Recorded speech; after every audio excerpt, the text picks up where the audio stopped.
Welcome to Geek Shuffle and this Comic Corner where we are gonna talk about The Boys. It is, pretty timely. The Boys, the Gen V series just ended their first season, and the Boys main series just is about to launch their season 4, I guess. So it would be pretty fitting to talk about the comic book in this last comic corner of the year. Um, it is a pretty iconic now. It is a pretty iconic comic book series, and I was lucky to pick this up at a comic book convention. I have read this since it was released, but I read it in a trade paperback. I don't have all of them because I lost it in a shipping accident when I moved countries at some point. But I do have some of these. So, as always, let's start with a bit of history. We have The Boys by Garth Ennis and Derek Robertson. It was first released in October 2006, published by Wildstorm, which is a imprint owned by DC. And this owned by DC was one of the issues of this because it got cancelled after the first 6 issues. Later, it was revealed by Garth Ennis that this was because DC wasn't happy by the anti-superhero tone in The Boys. And if you have seen the series or read some of the comic books, you might imagine why anti-superhero tone it might be because they go around and try to kill Superman in this comic book. So DC wasn't happy, and they got cancelled after 6 issues. So Garth Ennis and Derek they tried to shop around to see if they could find a new publisher for the series, and they got released from DC. And even though Derek was under contract by DC, he got allowed to go out and still make the comic book together with Garth under a new publisher. So they got picked up by Dynamites, the ones who publish the rest of the series, in February of 2007 for issue 7. I can probably put up the image of issue 7, where they stayed for the rest of the run. So we have from 2007 until the end of the series, for all 72 issues, they stayed with Dynamite. And that was it. So the story of The Boys, if you don't know anything about The Boys, it is set in a fictitious version of our universe, set between 2006 and 2008, in a world where superheroes are a normal part of society, just like they are in Marvel and DC, where superheroes are everywhere. But the big difference is that they let power and fame get to them, like they would in our world, where power corrupts, just like power corrupts politicians in our world.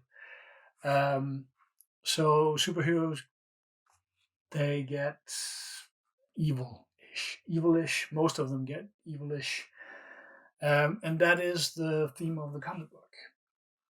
And I think many of you have seen the show. It is very mature. It's very violent. There's sex violence and stuff, and it says so suggested for mature readers on the comic book. And many of you, if you have seen the TV series and don't know anything about comic books, it is very different from the comic books.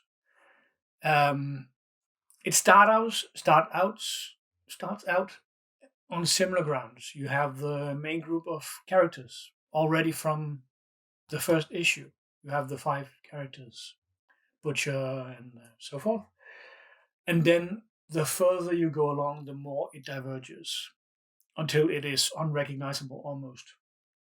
They might end up in the same place, and I think that is maybe the goal for the TV series. And I'm not going to go into spoilers. This will be somewhat spoiler safe. There will be minor spoilers, but very minor spoilers. Um, as we move along here, but yeah, they diverge a lot in the comic book. As you see, I have the first 6 issues here. The Wildstorm, they still go up against the 7 as the main antagonists. As you can see here, the Lamplighter. We have some through lines that are still the same. In the first, we have some injection of stuff that again, I'm just gonna go over hamster. What has hamster to do with anything? In the first issues of the series, and then as we move up the series, it diverges a lot, and as we move further up, it gets to a point where they make some creative choices in the TV series, maybe because of budget reasons, but we focus on the 7 as the antagonist, and we don't really diverge away from that.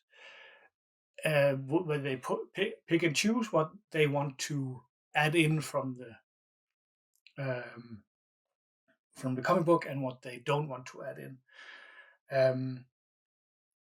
And one of the main points of that is, for instance, we have Volume 4, We Gotta Go Now, is,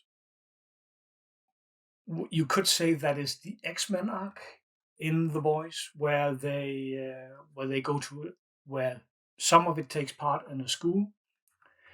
This is, some say, is the arc that is adapted in Gen V, which is the current show that just finished.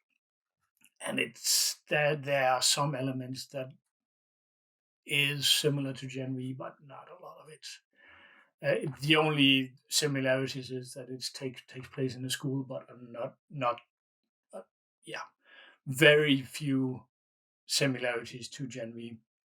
It is only that it is a school setting and there are superheroes in a school, but it is in the main difference here is that if there is, in a Marvel or a DC setting, if there is a superhero group, there is a parody version in The Boys, and where they in the TV series only mainly focuses on the Justice League version of that parody, the 7.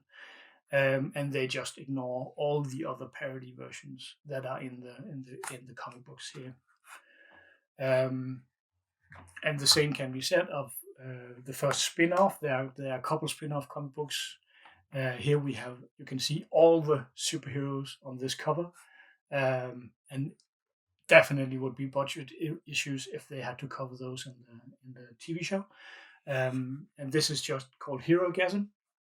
And if you remember, if you have seen the TV series, they had one episode in the TV show called Herogasm, and this is an entire volume just called Herogasm, and you can imagine what that would be about. We have hundreds of heroes all going, so major divergent paths here. How they choose to implement the show versus and some of it is budget reasons. You can't implement the entire X-Men parody. I would imagine that would be way too expensive, and them have the boys fight them. But that would have been cool to see, maybe. But again, I'm fine with what we got. And then